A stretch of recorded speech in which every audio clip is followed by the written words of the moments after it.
everyone, I'm Jeep Mama and this is Jeep Mama's Garage. When I first bought my Jeep, I had no idea what off-roading was. About a year into being a Jeep owner, I finally decided to take a 101 off-road driving class.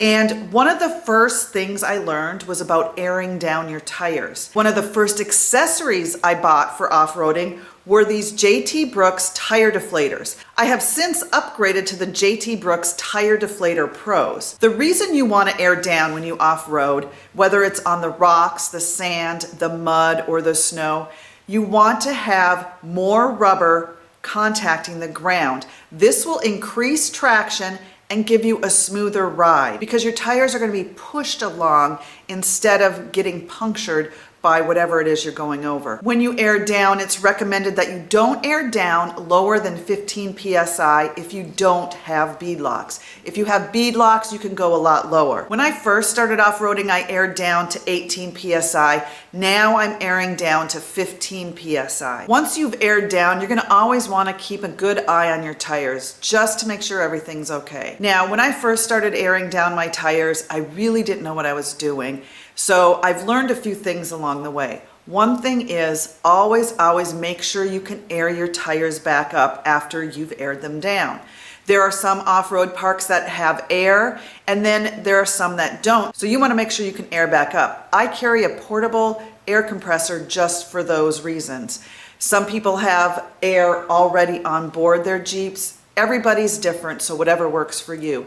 The other thing is, when I'm putting on the tire deflators to deflate all my tires, what to do with that valve cover, because I've lost so many in the rocks and the gravel, so I immediately put it in my pocket. So I have all 4 of them in my pocket. I'm waiting for my tires to air down, and then I double check to make sure the tires are at the PSI that I wanted, because sometimes these tire deflators get jiggled around and they may lose their setting that you originally had. So always check to make sure the tire pressure is where you want it. One time I was airing down my tires and I'm like, oh, that just doesn't look right. And it got down to 5 PSI because I didn't have them set properly. So that's why I like the Tire Deflator Pros, because there are numbers that you can look at and you can tell, yes, it's still set at the right PSI. The Tire Deflator Pros are super easy to set because you can preset them to the desired PSI that you want just by looking at the numbers, which are etched. I don't know if you can see it, but the numbers are etched in here. And mine are set at 15 PSI. The number's right here, so I know it's that I just twist this little knob up and I can see it, and then I twist it back down and it's set at 15 PSI. Now I'm gonna show you how easy it is to deflate your tires.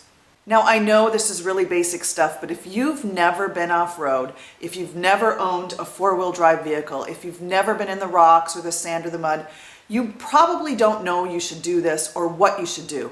So basic 101, how to deflate your tires, so easy. Don't be afraid of it like I was when I first started doing it.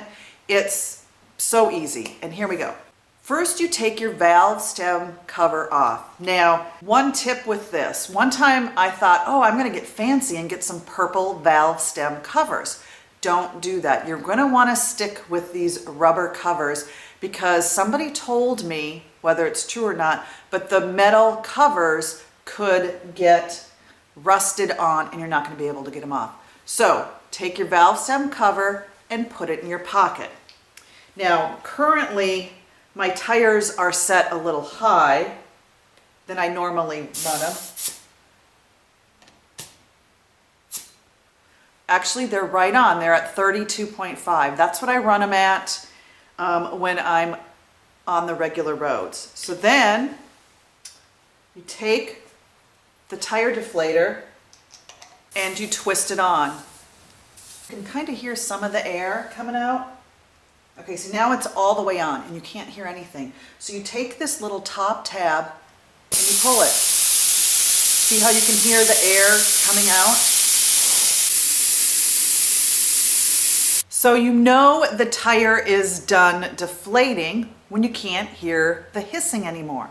So all you do is take it back off.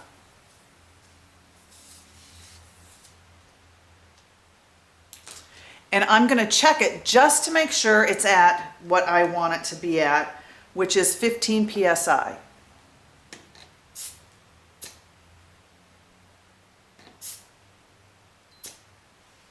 Okay, it's a little under, it's at 14.3, which I'm good with. Even though it's at 14.3, it's below the recommended PSI.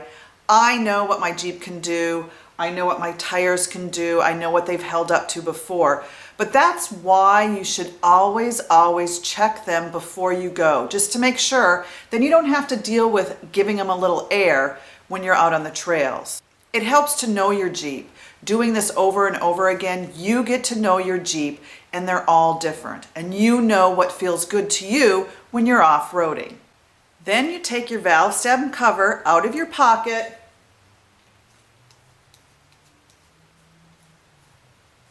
and you put it back on. You can do all 4 tires at the same time, which means you can get out on the trails a lot quicker. Make sure you have a way to air back up when you're done off-roading, because you do not want to drive at highway speeds or on asphalt with your tires aired down. There you go. Airing down your tires 101. How to use your tire deflators. There are many kinds of tire deflators, but my favorite are the JT Brooks Tire Deflator Pros. Easy, simple, no fuss, gets you out on the trails fast.